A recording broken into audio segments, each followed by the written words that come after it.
नमस्कार दर्शक बंधु पाणीपाग अपडेट रे आपनको स्वागत। पुणी आसुची काल बैशाखी झड़ आगामी 2-3 दिन यही सबु जिले में प्रबल बर्षिब भांगिब गछ।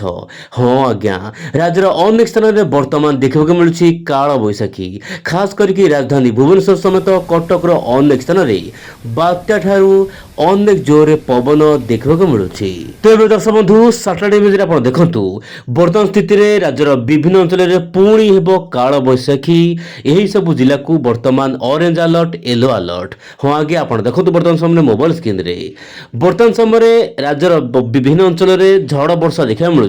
कौन पर देखा मिलूँ कहीं दर्शक बंधु पूर्वाणु वायु जाऊँगी बर्तमान दक्षिण पश्चिम मौसुमी वायु सक्रिय रोचे।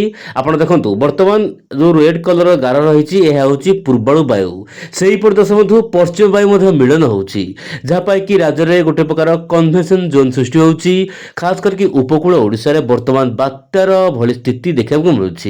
वर्तमान समय तापमात्रा दिन बेले 40 पाखापाखि रोचे ह्यूमिडिटी बा जलीय बाष्पर जो मात्रा बहुत मात्रा रे अधिक रोचे से वर्तमान ऑरेंज अलर्ट को वर्तमान ओडिशार अनेक जिला को रखा जाइछि। आपण देखि पारथिबे उत्तर ओडिशार जेमिति कि रोचे मयूरभंज बालेश्वर केउझर ता सहित जगतसिंहपुर केन्द्रापड़ा कटक भुवनेश्वर आखपाख अंचल में मध्यम प्रबल वर्षा स्थान विशेष 40 ରୁ 50 गस्टनेस 60 किलोमीटर बेगर पवन बही पारे।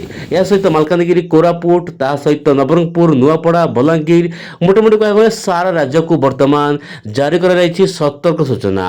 आप निश्चय सतर्क रुहतु आपण जीवन को बचातु प्रबल मात्रा झड़ वर्षा समय में बाहर को बाहरतु नहीं।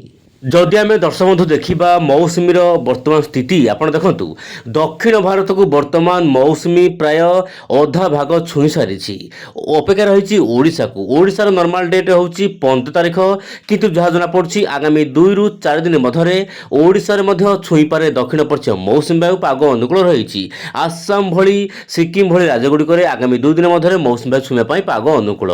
एवं देखा कि वायुर चलन माध्यम पाणीपागर स्थिति दर्शक बंधु आप जानते गत 2-3 दिन है राजधानी भुवनेश्वर समेत अनेक स्थान में प्रबल झड़ वर्षा देखा मिलूँ। आप देखु वर्तमान मौसुमीर वायुर जो पवन रही दक्षिण भारत को संपूर्ण ग्रास करने पर यह धीरे धीरे उत्तर पूर्व मुहां होती समुद्र यथेष्ट परिमाण में जल बाष्पूर्ण वायु जाऊँगी। आप मोबाइल देखु भुवनेश्वर कटक पुरी रे मध्य प्रबल झड़ वर्षा देखा मिलूँ। वर्तमान समय जहाँ जना पड़ी आप देखु बांग्लादेश आखपाख अंचल गोटे घूर्णिबलय सृष्टि हो पारे जहाँ मॉडल तरफ जना पड़ी मुझे चाहिए भिडियो आगे जहाँ जना पड़ी पश्चिम घाट में अनेक स्थान में प्रबल रु अति प्रबल वर्षा पवन हो पारे। मोटामोटी देशर विभिन्न भाग में झड़ वर्षा वर्तमान पागर मिजाज रही। विंड ओडिया चैनल देखुं मॉडल पूर्वानुमान जानवेनि ताहा ठीक हेबना। आप देखु वर्तमान देशर विभिन्न भाग में वर्तमान ह्यूमिडिटी मात्रा बढ़िबार लगी जितेबाला ह्यूमिडिटी बा जल बाष्पर जो रोचे वाटर भापर बा जो रोचे आपणकर सामुद्रिक वायुर मात्रा वर्तमान देशर विभिन्न भाग को जीवाक चेष्टा करुच्ची। यही समय मध्य ओडिशा उपकूल बा जो रोचे बांग्लादेश उपकूल रे प्रेशर भैल्यूर मात्रा प्राय 1000 मिलीबार रु कम रहिबो। जितेबाला 1000 मिलीबार रु कम रहिबो माने गोटे घूर्णिबलय टाइप र सृष्टि हो पारे किंतु लघुचाप हबार आशंका नहीं। जदिबा घूर्णिबलय रहुची मौसुमी को सामान्य एडवांस करने पाग अनुकूल हो किंतु लगातार वर्षा होगापाई लघुचाप दरकार किंतु जहाँ जना पड़ी आगामी दिन मानक ओडिशा रे भल वर्षा देखा मिल पारे। प्रतिदिन पाणीपाग खबर सहित जड़ित हो रुहतु विंड ओडिया चैनल को एवं ही सब्सक्राइब करूँ। आज नमस्कार जय जगन्नाथ दर्शक बंधु।